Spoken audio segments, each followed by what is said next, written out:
안녕하세요. 배신의 장미입니다. 오늘의 사연 지금 시작합니다. 저는 칠순을 넘긴 할머니입니다. 여기 올라오는 사연 재미있게 잘 듣고 있다가 최근 아주버님 부고 소식을 듣고 지난날이 떠올라 사연을 보내봅니다. 저는 어릴 적에 매우 가난했습니다. 맞이었던 저는 19살이 되던 해 부모님의 중매로 얼굴도 안 보고 결혼을 약속했네요. 남편은 저보다 8살이 많았고 옆 동네 제법 부잣집 아들이었습니다. 직업은 요리사라고 했습니다. 시부모님께선 일찍 돌아가셔서 형제만 있고 남편은 그중 막내라고 하더라고요. 엄마 말씀이 집에 재산이 어느 정도 있고 전문직이어야 먹고 살 걱정을 안 한다고, 그리고 시부모 자리 없으니 별 걱정 없이 살 것 같다며 결혼하라고 하셨고, 저는 부모님 말씀을 따르기로 했습니다. 그땐 중매가 흔했으니까요. 그렇게 저는 결혼식 날 남편 될 사람을 처음 봤습니다. 궁금하면서도 궁금하지 않았고 너무 힘들게 살아왔기에 결혼해서 여유롭게 살 수 있다는 기대감이 좀 더 컸던 것 같습니다. 결혼을 하던 날 저는 펑펑 울었네요. 막상 남편이 무서워서요.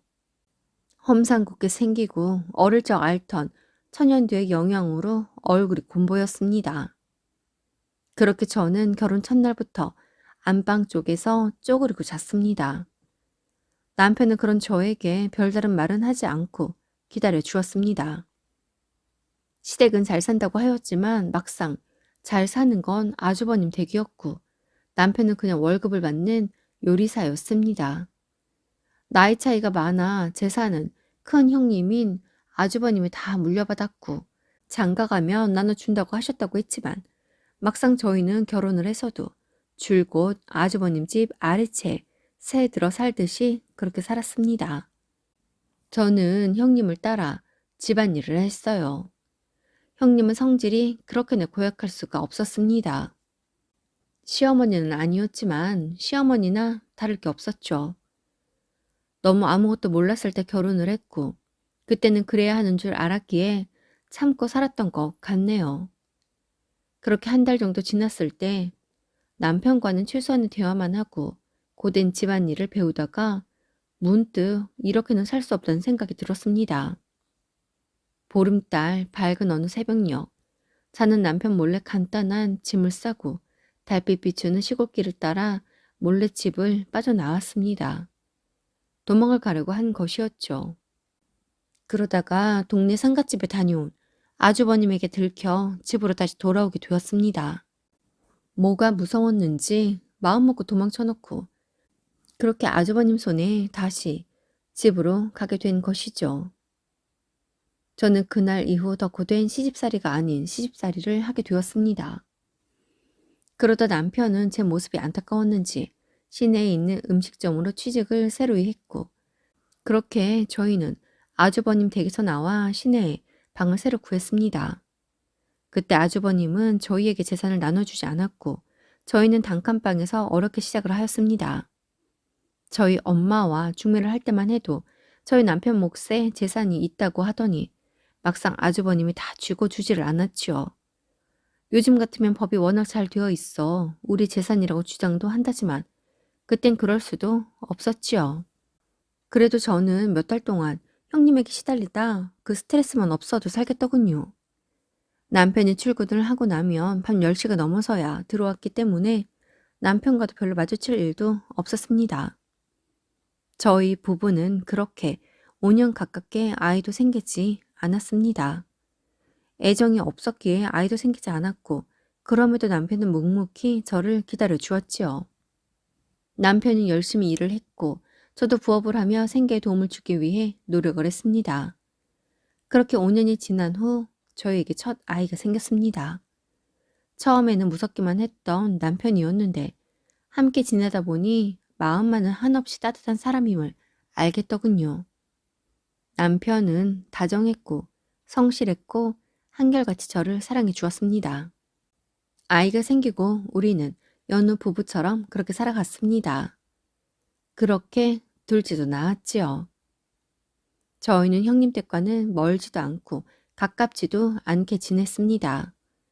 형님 댁은 여전히 잘 살았고 저희는 평범하게 살았지만 저는 얽히고 싶지 않아서 불평불만도 없었습니다. 아주버님 댁에 비하면 보잘것없는 우리의 삶이었지만 저희 친정의 삶보다는 나았거든요. 남편의 실력이 좋아서인지 남편이 다니는 식당은 잘 되었고 사장님께서 남편의 능력을 인정해 주어 저희의 삶은 나아졌네요. 그러다 목 좋은 곳에 작은 가게 자리가 나와 조그맣게 우리만의 식당을 내었고 아기자기 식당을 꾸리며 일궈 나갔습니다. 진심을 다하니 음식점 장사는 곧 잘 되었고 그렇게 우리는 조금씩 더 나은 삶을 살 수 있었습니다.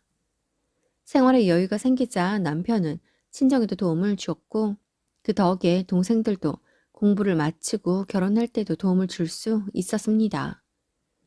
아이들이 어려서는 제 아빠의 얼굴을 별다르게 생각하지 않았지만 커갈수록 아빠의 얼굴이 다른 사람과는 다르다는 것을 알게 되었고 언젠가부터는 부끄러워하는 것도 같더군요. 아이들이 그럴수록 남편은 제가 처음에 했듯이 아이들에게도 배려 아닌 배려를 해 주었습니다. 아이들의 마음이 자라길 기다려준 것이지요. 아이들의 졸업식에는 남편은 참석할 수 있었음에도 항상 집에서 맛있는 음식을 해놓고 기다렸습니다. 물론 지금은 제 아비를 참 존경하고 잘 하지만 애들도 어렸을 적엔 제 아버지를 부끄러워했던 것 같긴 합니다.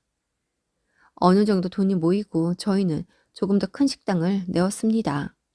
남편은 사람들 앞에 나서는 거 힘들어하는 성격이었기에 늘 요리를 하면서도 누가 볼세라 마스크를 쓴 채 요리를 했고 제가 홀을 봤어요. 한식을 전문으로 하는 동네 음식점이었는데 맛집으로 소문이 나서 기사님들도 자주 오셨지요. 저는 낮에만 일을 하고 오후에는 알바하는 이모님이 오셔서 마감까지 했습니다. 제가 아이들을 케어해야 했기 때문이었죠. 남편은 마감을 하고 뒷정리까지 하고 난 뒤 매일 오밤중이 다 되어 집에 왔고 가족들이 깰세라 요리할 때 입은 옷을 혼자 살살 손빨래를 해 가지런히 건조대 위에 올려두었습니다. 요리사가 옷이 깨끗해야 한다며 매일같이 그렇게 반복을 하였지요. 그때는 저도 애들을 키우랴 가게 일 봐주느라 정신없이 살아 몰랐는데 나이가 들수록 그런 남편에게 얼마나 고맙고 미안한지 모르겠어요. 그렇게 365일 단 하루의 휴일도 없이 가게를 운영했습니다. 기사님들이 많이 오시다 보니 명절에도 일하는 기사님들을 위해 문을 닫을 수 없다고 하더라고요. 남편의 그 성실함과 부지런함 덕에 집을 살 돈을 모을 수 있었습니다. 큰 마진을 보고 음식을 팔진 않았지만 오랜 시간 쉬지 않고 일을 했던 결과였죠. 저희는 경기도권의 작은 주택을 구매했습니다. 첫 우리 집이 생기는 것이기에 이사할 날만 기다리며 날짜를 세고 있던 어느 날 아주버님이 운영하던 공장에 불이 나고 그로 인한 경영난으로 부도에 이르자 아주버님 가족들이 갈 곳이 없어져 버렸습니다. 형님은 다짜고짜 저희 집에 찾아와서 부탁이라기보다 협박을 하셨어요. 다급해 그러셨겠죠. 자식들과 갈 곳 없어지니 막막히 그러셨겠죠. 아니, 서방님 어려서부터 우리가 부모처럼 거두고 살게 해주고 결혼도 시켜줬는데 어떻게 우리를 이렇게 모른 척할 수가 있어요? 형님이 지금 죽기 일보 직전이에요. 새로 집 샀다면서요? 우리 집 구할 때까지만 거기서 살게. 애들 데리고 오고 갈 곳도 없어서 그래. 그러니까 우리 사정 좀 봐줘. 부모 같은 형님, 형수한테 이럴 수 있어? 결혼 그것도 못할 뻔했잖아. 아무도 결혼을 하려고 하지 않는 걸 겨우 우리가 동서랑 맺어줬는데 우리한테 그 정도도 못하냐고. 그날 형님은 눈이 뒤집어져서 우리에게 협박성 부탁을 하셨고 아주버님 댁에 사정이 딱하여 그렇게 그 집에서 살 수 있게 해드렸습니다. 그땐 당장 아주버님 댁에 급한 불을 꺼야 하니 형제로서 그 정도는 잠시 해줄 수 있다고 생각을 하여 그 집에서 지낼 수 있게 해드렸는데 아주버님 댁은 저희 집에서 10년 넘는 세월을 사셨습니다. 왜 그렇게 못나게 살았는지 모르겠습니다. 볼 때마다 힘들다며 징징대면서 죽는 소리를 해대는 형님에게 차마 나가라는 말을 못했네요. 형님네는 큰 조카가 지방에서 사업을 시작해서 잘 되기 시작하면서 큰 조카를 따라 고맙단 말 한마디 없이 그렇게 지방으로 이사를 가셨습니다. 저희는 명절이며 제사 때마다 형님 댁으로 갔습니다. 도리는 하고 살아야 한다고 생각을 했거든요. 형님은 여전히 무섭고 날카로웠지만 딱 그때뿐이었으니까요. 이젠 저도 많이 무뎌졌다는 것이 맞을지도 모르겠네요. 형님은 절 왜 그리 미워하셨는지 잘은 모르겠지만 평생을 그러셨네요. 평생을. 형님은 자주 저에게 지독히 못 살았던 친정을 운운하면서 지금 제가 이렇게 걱정 없이 살게 된 건 모두 당신 덕이라고 하셨습니다. 그러면서 남편을 결혼시키기 위해서 저와 중신을 섰고 그래서 이렇게 결혼을 해 살게 된 것이니 당신 덕에 우리 가정이 이루어진 것이라고도 했습니다. 결혼 초 남편이 무서워 도망갈 뻔한 저를 아주버님이 잡아온 거 기억나지 않냐면서 저의 과거를 들먹이며 저를 천하의 이상한 여자로 그리며 그렇게 말로 여러 번 괴롭히셨습니다. 저희는 넘치지도 않고 부족하지도 않게 그냥 적당히 살았습니다. 큰딸은 결혼을 해서 사위와 함께 미국에서 살고 있어 1년에 한두 번씩 큰딸내가 비행기 티켓을 보내주면 큰딸네 가서 지내고 옵니다. 아들은 영국에서 직장을 다니고 있어요. 그러려고 그런 건 아닌데 어쩌다 보니 자식들이 모두 외국에 나가서 살게 되어 우리 부부는 애들 다 키워놓고 나니 자식들을 자주 볼 수 없어서 우리 둘을 더욱 의지하며 그렇게 살았습니다. 그러던 얼마 전 큰조카가 그러니까 아주버님의 아들이 사업을 하다 어려워졌다며 자금 융통을 요청하더군요. 그것도 형님을 앞세워 아주 당당히요. 해결을 하지 않으면 조카가 구속이 된다고 하면서 융통을 요청하셨던 거죠. 형제라고는 둘뿐이니 기댈 곳이 우리밖에 없었겠죠. 난감해 하던 차에 남편이 거절을 하더라고요.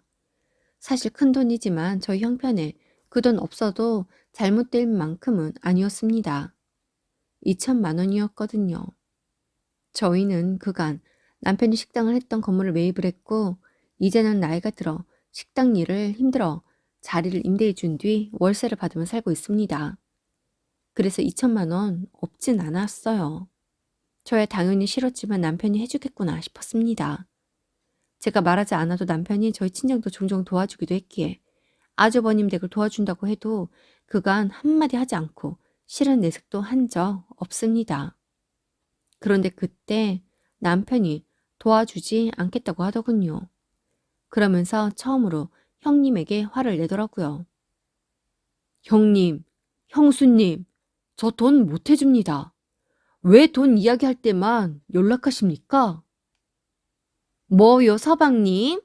서방님이 이렇게 먹고 사는 게 다 누구 덕인지 잊었어요?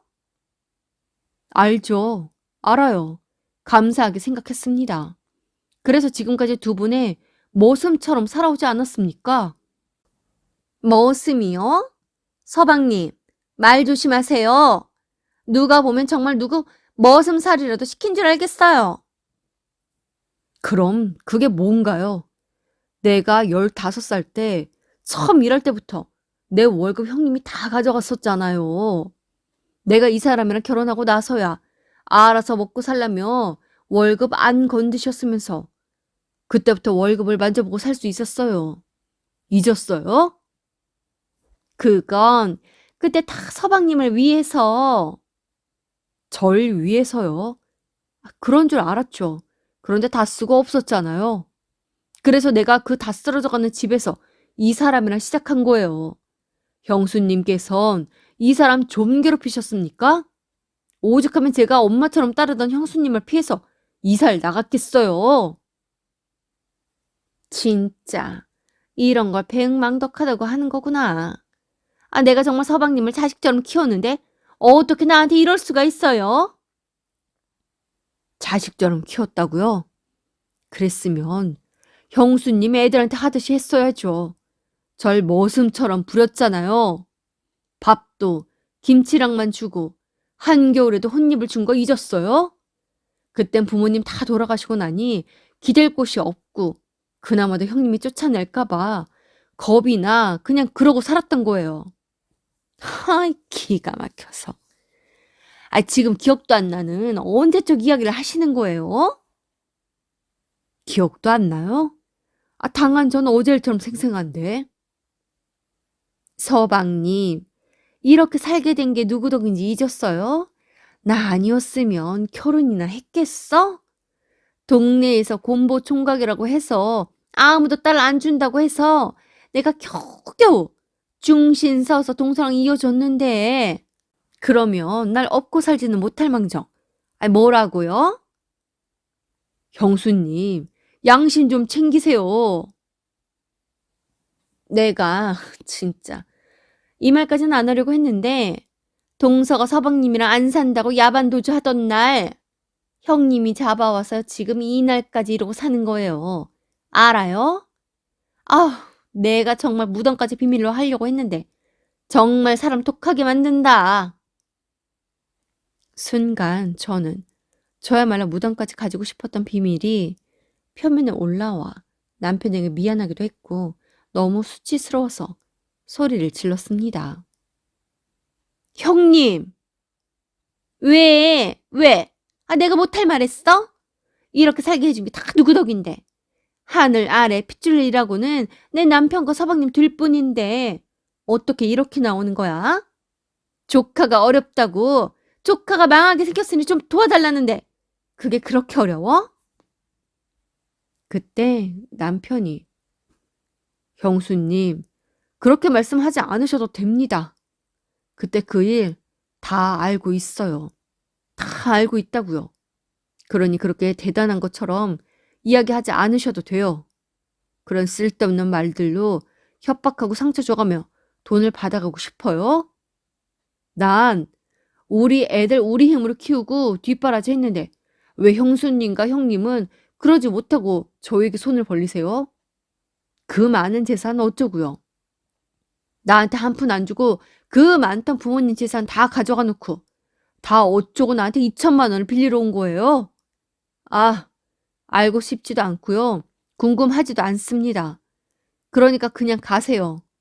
가시라고요. 아주버님과 형님은 분노하는 남편을 보고는 더는 아무 말도 하지 못하고 돌아갔습니다. 형님네가 돌아가고 남편에게 언제 알았냐고 혹시 형님이 나에게 하던 소리를 들었냐고 물었어요. 그랬더니 남편이 그간 형님이 그 일로 절 협박해 왔냐며 화를 내더라고요. 남편이 그러더군요. 그날 제가 야반 도주를 하던 그날 제가 짐을 싸고 나가는 소리를 들었다고 합니다. 너무 고민이 되었지만 자신이 싫어 떠나는 것 같아서 잡지 않았다고 하더군요. 그런데 1시간여 지나 형님 목소리와 함께 제 인기척이 밖에서 들렸고 다시 방으로 들어와서 훌쩍이면서 자리에 눕는 제가 너무 안쓰럽기도 하고 미안하기도 했다고 합니다. 그때 남편 마음은 결혼 생활은 서로 좋아야 하고 함께하고 싶어야만 가능한 것이기에 자신이 싫어 떠나는 절 잡을 방법도 없었던 것만큼 다시 똑같은 일이 발생을 해도 모르는 척하며 잡지 않을 생각이었다고 합니다. 그런데 그 이후 묵묵히 옆에 있어주는 제게 너무 고마워서 어떻게든 형님 댁에서 나와 살아야겠다고 생각이 들었고 제가 남편에게 마음을 열어줄 때까지 그저 기다리고 또 기다렸던 거라고 하더군요.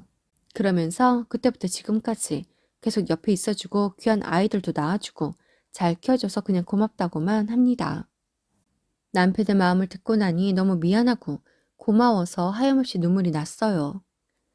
그 뒤 돈은 어떻게 융통을 했는지 합의를 한 건지 조카는 구속이 되지 않았고 형님 댁과 조카들은 어려운 시간을 보낸 것 같더군요.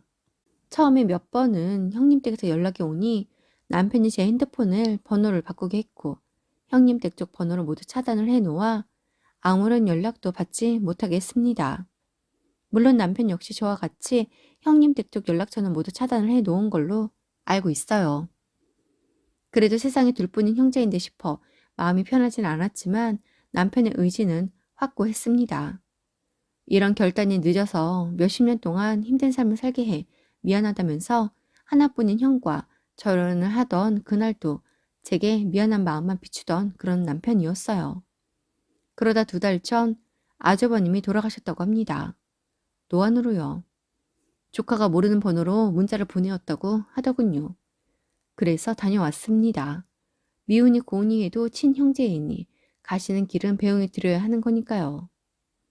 형님이 뭐라고 난리를 피울까 싶기도 했지만 형님도 그 사이 많이 늙으셨더라고요. 돌아오는 길에 참 많은 생각이 들더라고요. 내가 그때 이 사람을 떠나서 살았더라면 나는 지금 어떤 삶을 살았을까 하는 생각이요. 그러면서 새삼 세상에 이렇게 나를 사랑해 주는 사람이 있을까 싶더군요. 남편은 아직도 모자를 눌러 쓰고 다닙니다. 자신의 모습이 부끄러워서가 아니라 우연히 자신의 얼굴을 본 사람들이 당황을 하거나 아이들이 무서워할까봐 그런다고 하더군요. 전 제 남편이라 그런지 이젠 길에서 모자를 안 쓴 남편과 함께 거닐고 싶은데 남편이 그 고집을 꺾을 것 같진 않습니다. 게다가 요즘에 마스크까지 쓰고 다니니 남편은 우스갯소리로 최근 3년이 참 편하고 좋다고 하더군요. 남편은 지금도 한 번씩 이야기를 합니다. 야수와 같이 생긴 자신이 곱고 고운 저를 만나서 산다는 건 너무 큰 행운과 행복이라고요. 그래서 제가 이야기를 했어요. 나처럼 가진 것도 없고 할 줄 아는 것도 없는 사람을 평생을 사랑으로 품어 주어서 고맙다고요.